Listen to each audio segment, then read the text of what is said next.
Varicose veins కి సరైన చికిత్స కోసం సంప్రదించండి ఎవిస్ హాస్పిటల్. నమస్తే రమగారు. నమస్తే జయ. రమగారు, ఎప్పుడు మనం ఆన్ స్క్రీను ఆఫ్ స్క్రీను మాట్లాడుకునే ఒక విషయం, పెళ్ళిళ్ళు ఫెయిల్ అవ్వటం, విడాకులకి దారితీయటం. పెళ్ళయి ఒక 2 ఏళ్ళు 3 ఏళ్ళు 4 ఏళ్ళు ఉన్న తర్వాత సరే ఒకరికొకరికి పొసగట్లేదు, విడిపోతున్నాం అనేది ఒకటి చూస్తాం.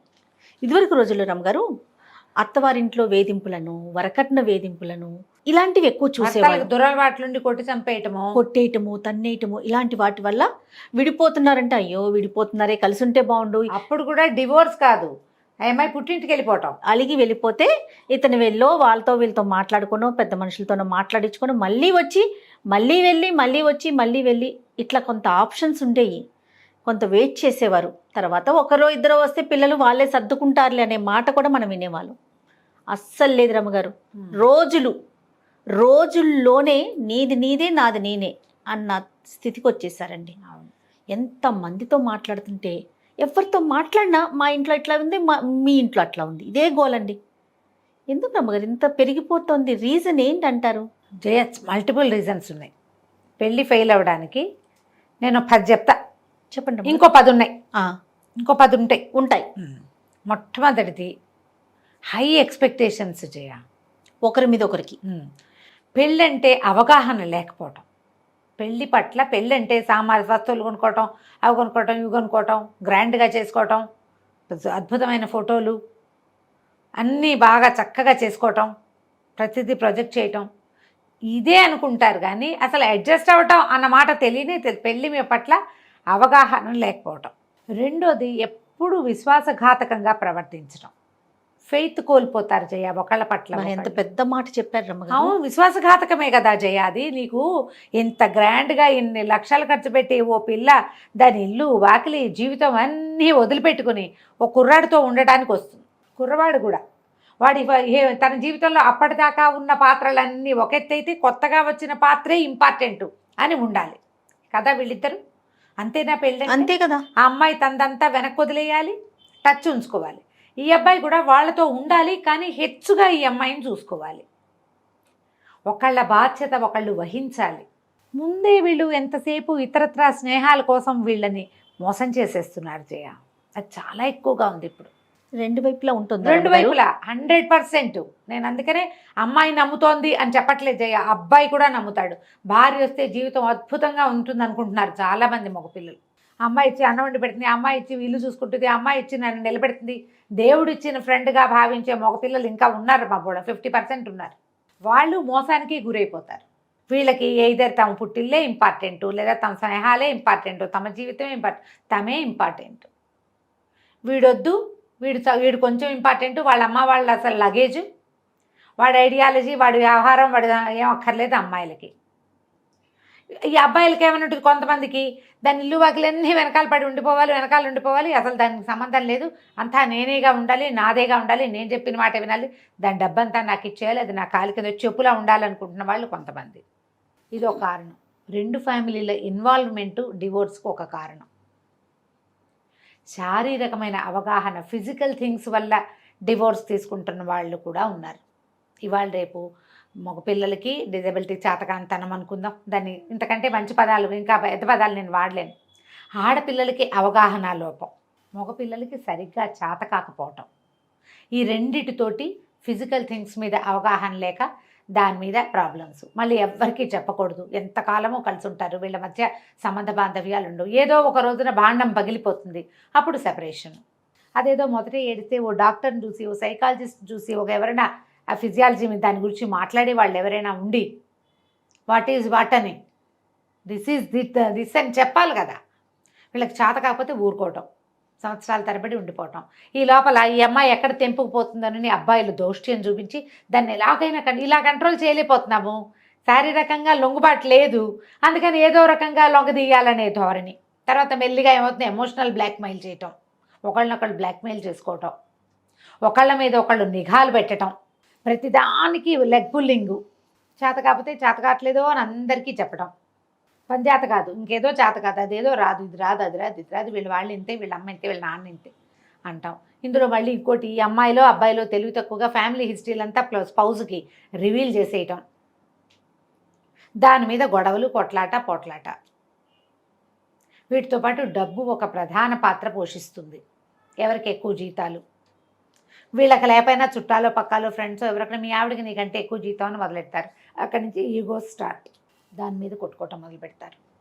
మనం ఈ మాటలు మాట్లాడతాం కానీ చాలా కాలంగా శారీరక సంబంధం లేదు. ఒకళ్ళు ఇద్దరు పిల్లలు పుట్టాక శారీరక సంబంధాలు పోయిన వాళ్ళు, ఏవో కొట్లాటలు ఉండి కూడా పిల్లల కోసం సర్దుకుని మాట్లాడకుండా ఉండేవాళ్ళు, భర్తలో భార్యలో మోసగిస్తున్నా సర్దుకొని ముందుకు మాట్లాడకుండా ఉండి చీటింగ్ చేసినా కూడా సంసారం కోసం, ఈ పిల్లల కోసం, పెద్దవాళ్ళ కోసం నోరు మూసుకొని సర్దుకు ఊరుకుని అవతల వాళ్ళ దౌష్యాన్ని, ఇద్దరు ఆడ మగల దౌష్యాన్ని భరిస్తూ ముందుకు తీసుకెళ్ళే వాళ్ళు ఇంకా 50% ఇండియాలో ఉన్నారమ్మా. వాళ్ళకి నమో నమః.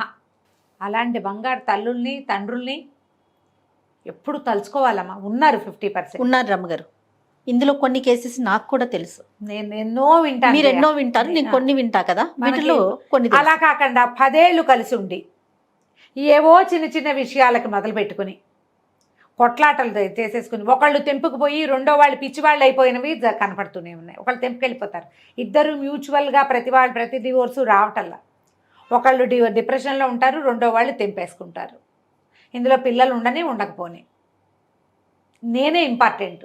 ఇప్పుడు అవతల వాడు కొడతాడు, తిడతాడు, వాడికి చాలా బ్యాడ్ హ్యాబిట్స్ ఉన్నాయి, వాడి దగ్గర డబ్బు లేదు, వాడు ఉద్యోగం సరిగ్గా చేయడు, వాడు బాధ్యత లేదు, వాడు వెధవా, వాడు దేశదిమ్మరి, వాళ్ళ అమ్మా నాన్న దుర్మార్గులు, ఈ కోడల్ని మ్యానిపులేట్ చేస్తున్నారు, అస్సలు శారీరక సంబంధ బాంధవ్యాలు లేవు, తీవ్రమైన అనారోగ్యాలు, చేయలేకపోవటము, ఏవైనా మానసిక సమస్యలు, ఇవి అన్నీ వీటిని ఒప్పుకోవాల్సిందే. మనం వీటికి ఒప్పుకోవాలి. అలా కాకుండా చక్కగా అన్ని రకాలుగా అన్నీ బాగానే ఉండి ఏవో చిన్న చిన్న తగాదాలని పెంచుకుని ఒక్క విషయం మీద 2 విషయాల మీదే డివోర్స్ తీసుకునే వాళ్ళు బాగా తయారయ్యారు ఇప్పుడు. ఈ మధ్యలో పిల్లలు ఉంటేమ్మా, వీళ్ళు తమకు ఇంపార్టెన్స్ ఇస్తున్నారు కానీ పిల్లలకి ఏ ఇంపార్టెన్సు ఇవ్వటం లేదు. పేరెంట్స్లో ఒకళ్ళ దగ్గర ఉండి రెండో వాళ్ళని అప్పుడప్పుడు కలుస్తూ, ఈ ఎవరి దగ్గర అయితే ఉన్నారో వాళ్ళు కనుక జీవితంలో మూవ్ ఆన్ అయిపోతే ఇక ఆ పిల్లల పరిస్థితి ఉంటుంది జయ, మామూలుగా ఉండదు.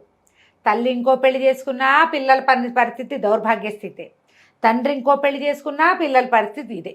వీళ్ళు ఎవరికి పుట్టిన బిడ్డరా ఎక్కెక్కి ఏడుస్తున్నాడని వీళ్ళింట్లో పని ఉన్నప్పుడు వాళ్ళింటికి, వాళ్ళింట్లో కుదరినప్పుడు వీళ్ళింటికి ఫుట్బాల్ లాగా తిరుగుతారు. ఏమంటారు దాన్ని, బ్యాడ్మింటన్ లాగా. అవతల వాళ్ళు కొడితే ఈ కోర్టులో పడుతుంది ఆ బాల్ వచ్చి, వాళ్ళు కొడితే ఆ కోర్టులో పడుతుంది. తెంపుకుపోయేదాకా వీళ్ళకి ప్రపంచం మీద నమ్మకం పోతుంది ఆ పిల్లలకి. ఇప్పుడు మన సమాజంలో ఒక 20% నమ్మకం పోయిన పిల్లలు ఉన్నారు. సెలబ్రిటీస్ దగ్గర నుంచి చూస్తే ఎవరైనా ఒకళ్ళని పేరు పెట్టడానికి వీల్లేదమ్మా. అందులో పెద్ద లేదు, చిన్న లేదు, ధనిక పేద తేడా లేదు. ఎవరు వహించాలి దీనికి బాధ్యత? వీళ్ళు ఇందులో సంఘ విద్రోహ శక్తులుగా మారచ్చు, మానసిక రోగులుగా మారచ్చు, అడిక్ట్స్గా మారచ్చు. కొంచెం పెద్దవాళ్ళే ఏదో చదువుకున్న ఉద్యోగాలు చేస్తున్నా తమ స్పౌజ్ను చూస్తే మండిపోతూ ఉండేవాళ్ళు కావచ్చు, ఏదైనా కావచ్చు. నీకు నార్మల్గా చక్కటి పెంపకంలో అమ్మా నాన్నలు అన్నీ శుభ్రంగా చూసి 4 జరిపించిన వాళ్ళే పర్వర్ట్స్ అయ్యే అవకాశం ఉన్నది మనకి. వీళ్ళు పర్వర్ట్ అయ్యే అవకాశం ఎక్కువ ఉంది. పోనీ ఈ తెంపుకుపోయిన అమ్మా నాన్న జీవితంలో స్థిరపడి సుఖంగా ఉన్న దాఖలాలు కనపడతాయా అంటే తక్కువ. శేష ప్రశ్న, చాలా తక్కువ. ఎక్కడో ఎవరో ఇప్పుడు పిల్లలు లేరు, సపరేట్ అయ్యారు, పోనీ కొంచెంలో కొంచెం నయమమ్మ. కానీ ఒక్కటి ప్రతి వాళ్ళు ఆలోచించాల్సింది ఏంటంటే, ఇక్కడ ఏది సర్దుకోలేక నువ్వు బయటికి తెంపుకెళ్ళిపోయావో అక్కడ అంతకంటే ఎక్కువ సర్దుకోవాల్సే వస్తుంది. ఆ విషయం కాకపోతే ఇంకొక విషయానికైనా సర్దుకుపోవటం అనేది కామన్, తప్పదు. నువ్వు పెళ్ళి అనగానే క్రమంగా ఏమైంది, మన సమాజంలో పెళ్ళంటే భయపడే వాళ్ళ శాతం పెరిగిపోతుంది. ఎంతమంది బ్యాచులర్లుగా మిగిలిపోవట్లేదు, బ్యాచులర్లుగా మిగిలిపోతున్నారు. ఆడపిల్లలు పెళ్ళిళ్ళు చేసుకోరు, ఒంటరిగా ఉంటున్నారు. అవును. అక్కడి నుంచి లివిన్ రిలేషన్స్లోకి వెళ్తారు. పెళ్ళి అయితే బాధ్యత, లివిన్ అయితే కాదనుకుంటారు. ఈ లివిన్ వ్యవహారం కూడా, ఇద్దరు లివిన్ అంటే ఏంటమ్మా, ఇద్దరు కలిసి ఉంటారు, వద్దనుకుంటే విడిపోవచ్చు, ఇది లెక్క. కానీ ఇప్పుడు అట్లా కాదు, ఒకటి వెళ్ళిపోతారంటే అది వదలదు. ఆ కాడికి లివిన్ తగలబట్టం ఎందుకు, పెళ్లి చేసుకుని ఏడవచ్చు కదా ముందే. అంటే బాధ్యత తీసుకోకూడదు రమ్మగారు, బాధ్యత అనేది ఉండకూడదు, కానీ కలిసి మాత్రం ఉండాలి. వాడే కావాలి, మళ్ళీ వాడే కావాలి లేదా అమ్మాయే కావాలి. టుగెదర్ అన్న ఇది కాన్సెప్ట్ మొదలైందే ఎవరి దారిన వాళ్ళు పోవడానికి. వాడు Accept చేయరండి. పోతానంటాడు, ఇది ఒప్పుకోదు. ఏదో అది వెళ్ళిపోతానంటుంది, వాడు ఒప్పుకోడు. యాక్సెప్ట్ చేయరు అమ్మగారు. ఎందుకు చేయరంటే, మీరు ఎందుకు చేయరు? ఈ పాత ఎవరితో కలిసి ఉన్నామో వాడితోటే కలిసి ఉండాలనే కాన్సెప్ట్ మీ లోపల ఉంది. కానీ పెళ్ళి అనేది వద్దు అంటే సంప్రదాయాన్ని ధిక్కరిస్తావు. మొదటిది సంప్రదాయాన్ని ధిక్కరించారు. రెండోది ఏంటి, ఈ పొసెసివ్నెస్ని పెంచి పోషిస్తావు. నీకు వాడికి ఉండకూడదు, నీకు ఉండకూడదు. Friends with benefits. మీకు ఇద్దరికి ఒక ఇల్లు కలిసి వస్తుంది, ఒక ప్లేస్ కలిసి వస్తుంది, మీ ఇద్దరు కలిసి ఉంటారు, ఖర్చులు కలిసి వస్తాయి. కాదు, చిచ్చి కాదండి, మేము ప్రేమించుకున్నాం, మేము కలిసి ఉంటామని చెప్తారు. ప్రేమించుకుంటున్నప్పుడు పెళ్ళే తగలబడచ్చు కదా. ఇప్పుడు పెళ్లి చేసుకోమండి, పెళ్లి చేసుకుంటే ఏమవుతుంది? నువ్వు పెళ్లి చేసుకోకపోయినా మీ ఇద్దరు కలిసి ఓ గదిలోనే ఉంటున్నారు, ఓ మంచం ఓ కంచమే వాడతారు, ఖర్చులు కలిసి చేస్తారు. ఆ పెళ్ళి అనే 2 పదాలే కదా, 2 అక్షరాలు, ఒక పదమేగా. అంతేగా. ఇవన్నీ ఎలా అయినాయంటే మనకి దేన్ని నమ్మలేని స్థితికి సమాజాన్ని తీసుకెళ్ళిపోతున్నాయి. పెళ్లి మీద నమ్మకం పోగొట్టేస్తున్నాయి. వివాహం అనగానే మొట్టమొదట సర్దుకోవటం, నమ్మకం. ఈ రెండు మంగళసూత్రాల్లాగా నడవాలి. అడ్జస్ట్మెంట్ తప్పదు. నువ్వు వేరే ఫ్యామిలీలోకి వెళ్ళినప్పుడు వాళ్ళకో పద్ధతి ఉంది, వాళ్ళకో విచారం ఉంది, వాళ్ళకో తీరుంది, దాని ప్రకారం నువ్వు ఉండు. లేదా నీకేవో చాలా వేరే ఉద్దేశాలు ఉన్నాయి, వీళ్ళతో వద్దు, ఇంకోళ్ళని చూసుకో, 10 మందితో మాట్లాడి కదా ఇప్పుడు పెళ్లి చేసుకుంటున్నారు. అది కుదరటం. అక్కడి నుంచి ఏం చేస్తా అంటే ఫ్రెండ్షిప్లను వదలటం లేదు జయ. ఇది ఒక చాలా పెద్ద సమస్య. ఫ్రెండ్షిప్ అంటే ఎట్లా రమ్మగారు? పాత ఫ్రెండ్స్ ఎవరెవరితోనో ఆఫీసులతో వీళ్ళు సరదాగా కబుర్లు చెప్పుకుంటారు. ఇందులో సరదా కబుర్లు ఉంటాయి, ఫ్లర్టింగ్ ఉంటుంది, ఇంటిమేట్ టాక్ ఉంటుంది. కానీ వీళ్ళ మధ్య సంబంధాలు ఉండక్కర్లా. ఈ మాటలు నోరు బాదురుతనమే ఇదంతా. అక్కడి నుంచి టైపులు చేస్తారు, మెసేజ్లు ఇలా నొక్కు, ఎన్ని మెసేజ్లు అని నొక్కే, వాయిస్ మెసేజ్లు పెట్టు, నీ ఫోటో నాకు, నా ఫోటో నీకు పంపించు. అవన్నీ గూగుల్లో ఉంటాయి. ఎవడో ఒకడు ఓపెన్ చేస్తాడు, మీ కుండ పగులుతుంది, అక్కడ భాండం పగిలిపోతుంది కదా. రెండో వాళ్ళకి మీ మీద ఎంత అసహ్యం వేస్తుంది. పోనీ ఎవరో ఒకళ్ళు చేయట్లే చేయ, ఇద్దరు వైఫ్ హస్బెండ్ ఉంటే ఇద్దరు చేస్తున్నారు ఇవే పని. ఈ కాలం అట్లా ఉంది. ఇది ఎవరి గోల వారిదే. ఎవడు ముందు బయటపడితే వాడు దొంగ, అంతే. బయటపడకపోయినా దొంగలు ఉంటున్నారు. ఒకసారి పెళ్ళయ్యాక పాత ఫ్రెండ్షిప్ని ఒక గీత పెట్టి అక్కడ ఉంచటం నేర్చుకోవట్లేదు. ఈ ఆడమగ ఫ్రెండ్షిప్ అనేది ఒక చాలా సహజమైన విషయంగా తీసుకుంటున్నాం కదా, అదే పెద్ద ఇబ్బంది అవుతుంది. వీళ్ళు చిన్నప్పటి నుంచి కాలేజ్ మేట్స్, కొంతమంది పిల్లలు, నేను విన్న కేసే చెప్తున్నానమ్మా, మనకి కౌన్సిలింగ్ కేసు కాదు, ఒక జరిగిన విషయం. కాలేజీ ఫ్రెండ్స్ 3 అబ్బాయిలు 4 అమ్మాయిలు, లేదా 2 అమ్మాయిలు 3 అబ్బాయిలు. 2 అమ్మాయిలకి పెళ్ళిళ్ళైనాయి, 3 అబ్బాయిలకి ఎవరి వాళ్ళు పెళ్ళిళ్ళు చేసుకున్నారు. వీళ్ళు ఎప్పుడూ కలిసే ఉంటారు. ఈ పెళ్ళైన అమ్మాయికి అమ్మాయి మొగుడు ఆ అమ్మాయి ఫోన్లో, అమ్మాయి పాత ఐఫోన్ ఒకటి వదిలిపెట్టేసి తర్వాత ఇంకో ఫోన్ ఏదో కొనుక్కుంది, ఆ ఫోన్ ఇంట్లో ఉంది. అతను ఎప్పుడో చూశాడు. ఈ అమ్మాయి 3 ఫ్రెండ్స్లో ఒకటితోటి ఇంటిమేట్ టాక్ ఉంది అందులో. ఇప్పటికీ వాళ్ళు క్లోజ్గానే ఉన్నారు ఫ్రెండ్స్. అవును, అప్పుడు ఒక క్రష్ నడిచింది, ఇప్పుడు లేదు. ఇప్పుడు మరి మీ ఇద్దరు పోనీ క్రష్ నడిచింది, బాగుంది, ఓకే, సహజం. ఇది ఈ పెళ్ళిళ్ళు అయ్యాక కొంచెం తగ్గించుకోవాలా, పూర్తిగా అసలు మానేయాలి, తగ్గించుకోవటం కాదు. దీని మీద కొట్లాట గొడవ, చివరికి డివోర్స్. ఇలా ఆఫీస్ ఫ్రెండ్స్ అని, కొలీగ్స్ అని, పాత ఆఫీసులో friends, Facebook friends, messenger friends, Insta friends, పక్కింటి వాళ్ళు, వెనకింటి వాళ్ళు, మన ఫ్రెండ్కి ఫ్రెండ్ 36 ఫ్రెండ్స్, ఆ చివరి వాడెవడో ఫ్రెండు, పెళ్లి చూపుల వాళ్ళతో వచ్చిన వాళ్ళు ఫ్రెండ్స్, పెళ్లి సంబంధాలు 10-20 చూశారు, అందరితో పిల్లలు వెళ్ళి మాట్లాడతారు. ఆ ఫస్ట్ ఫ్రెండ్ పెళ్లి కొడుకులు కూడా టచ్లో ఉంటున్నారమ్మా. నిజంగా ఎంత ఘోరంగా ఉంది. ఆడపిల్లలు కూడా, పెళ్లి కూతుర్లు కూడా హాయ్ పెట్టడం, గుడ్ మార్నింగ్ పెట్టడం, ఏదో మాట్లాడడం. అది అక్కడితో ఆగితే పర్వాలా. నీ ఫ్రెండ్ని నీ పార్ట్నర్ కూడా నువ్వు చెప్పుకోగలిగే ఫ్రెండ్షిప్ అయితే ఓకే, తప్పు లేదు. అమ్మాయి అబ్బాయి మాట్లాడుకోవచ్చు, అందులో తప్పే లేదు. నువ్వు సీక్రసీ మెయింటైన్ చేస్తున్నారే. మనం డెస్పరేట్గా సీక్రసీ కాదు, సీక్రెట్గా మెయింటైన్ చేయొచ్చు. వీళ్ళతో ఒట్టి హాలోలతోటి ఆగట్లేదు అంటున్నాను నేను. ఇప్పుడు ఫ్రెండ్షిప్ చేయకూడదని ఎందుకంటాం జయ మనం? అదే కదా. ఇప్పుడు మన సార్వజనీనంగా మనకు ఎవడో మొహం తెలియని వాళ్ళతో ఫ్రెండ్షిప్ చేయటమే మన ప్రపంచంగా ఉంది. దీనికి ఒక హద్దు, ఒక గీత ఉండద్దు. గీతలు లేవు.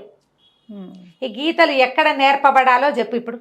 ఖచ్చితంగా చిన్నప్పటి నుంచి తల్లి తండ్రి, ఇంట్లో మీకు మీరు సొంతంగా గీతలు గీసుకుంటేనే మన పిల్లలకి మనం చెప్పగలుగుతాం ఉంటుంది. తర్వాత పెళ్ళి అంటే ఈ ఫోటోలు కాదు, ఈ మ్యారేజ్ బ్యూరోలకు వెళ్ళటం ఒకటే కాదమ్మా. అడ్జస్ట్మెంటు, ఈ పరిస్థితులు ఉంటాయని పేరెంట్స్ పిల్లలకి చెప్పుకోవాలి, లేదా ఎవరితోటైనా చెప్పించాలి. అవునండి. ఈ లెవెల్ ఇక్కడ దాకా ఈ పద్ధతులు ఇంత మటుకే ఉండాలి, ఇంతకు మించి ఉండకూడదు. ఒకళ్ళనొకళ్ళు ఎంకరేజ్ చేసుకుని అందరూ కలిసి మూకంబడిగా ఎవరెవరితోటో స్నేహాలు చేసి కొంపలు ముంచుకుంటున్నారు కదమ్మా ఇప్పుడు. నీ ఫోటో నేను షేర్ చేయటం, నా ఫోటో నువ్వు షేర్ చేయటం. తర్వాత అది ఎక్కడో తేలుతుంది. దాని మీద మళ్ళీ సైబర్ క్రైమ్ అని ఇంకో క్రైమ్ అని. నువ్వు హద్దులో ఉంటే అసలు క్రైమ్ దాకా ఎందుకు వెళ్తుంది? అస్సలు ఆగలేకపోతారు ఆగలేకపోతున్నారు. పోతున్నారు. ఇవి పైగా చిన్నప్పుడు 15-18 ఏళ్ల వయసులో చేసినవి 30 ఏళ్ళు వచ్చాక అది బయటపడటం, దాని మీద రగడ, దాని మీద కొట్లాట. అప్పుడెప్పుడో చిన్నప్పుడు తెలియక చేశాము అని చెప్పుకోలేకపోవటం, పోట్లాడతారు కదా నువ్వు చేయలేదా అని వాడి ఫోటోల కోసం వెతకటం, వీళ్ళని కనుక్కోవటం, వాళ్ళ గురించి. పెళ్లి చేసుకునే ముందే ఆలోచించుకుని చేసుకోండి. డివోర్స్కి దారి తీసే పరిస్థితులు ఏమేమి రావచ్చో వాటిని ముందే సార్ట్ అవుట్ చేసుకుని లేదా దాని మీద మాట్లాడుకుని ఒక బంధంలోకి అడుగు పెట్టాక దాన్ని సజావుగా తీసుకెళ్లాలనే ఒక ఇంగితంతో ప్రవర్తించాలి. వీడు కాదు వదిలేసావు, వాడు కాదు, ఎంతమంది వదిలేస్తావు? అంతే కదా. నువ్వు ఎంతమందికి చులకనైపోతావు? ప్రతి వాళ్ళు ఆడాళ్ళని మగాళ్ళని కూడా ఈజీగా తీసుకుంటుంది కదా మా ప్రపంచం. అవును అవును. నువ్వు ఈజీగా తీసుకోకూడదు అంటే నీకు ఒక గీత, ఒక హద్దు ఉండాలి. మనం చెప్పగలిగింది ఇదే జయ. అంతే రమ్మగారు. ఇంకా అంతకంటే ఏం చెప్పలేకపోతాం కదా. సో ప్రీ మ్యారిటల్ బాగా చెప్పచ్చు. ప్రీ మ్యారిటల్ కౌన్సిలింగ్ అనేది చాలా చాలా అవసరమైన రోజులో ఉన్నాం. అవును, అవునా కదా రమ్మగారు? అవును జయ, తప్పకుండా. ఇప్పుడు ఇద్దరే మాట్లాడుకుంటే సార్ట్అవుట్ కాకపోవచ్చు, లేదా ఫ్యామిలీ మెంబర్స్ ముందు అన్ని చెప్పుకోలేకపోవచ్చు. అవును, ఇది కొంచెం దీన్ని ఉపయోగించుకుంటే యూత్ కాస్త బాగుంటుంది. యూత్ అంటే మళ్ళీ 20లే కాదు 30లో ఉన్న వాళ్ళకు కూడా ఇది అవసరం. ఎవరైనా కూడాను. ప్రీ మ్యారిటల్ అంటే మనకు అవకాశం మన చేతిలో ఉంటుంది, పోస్ట్ మ్యారిటల్ మన చేతిలో ఉండదు కదా రమ్మగారు. అప్పుడు ఇంకోటి వచ్చేస్తాడు కదా లైఫ్ లో, ఒకటో 2+1 అయిపోతుంది కదా. అవును అవును. కాబట్టి కొంచెం జాగ్రత్తగా ఆలోచించి పెళ్లికి ప్రిపేర్ అవ్వడానికి ముందు ప్రపంచంలో ఎలాంటివి జరుగుతున్నాయి, ఎలాంటివి జరగచ్చు, దానికి మనం ఎట్లా ఉండాలి, మనం ఏం చేయొచ్చు, ఏం చేయకూడదు అనేది ఆలోచించుకోవాలి. పెద్దవాళ్ళు చెప్పాలి, ఫ్రెండ్స్తో డిస్కస్ చేసుకోవాలి, అప్పుడు ముందుకెళ్ళాలి. రైట్ అండి. నమస్తే రమ్మగారు. నమస్తే జయ.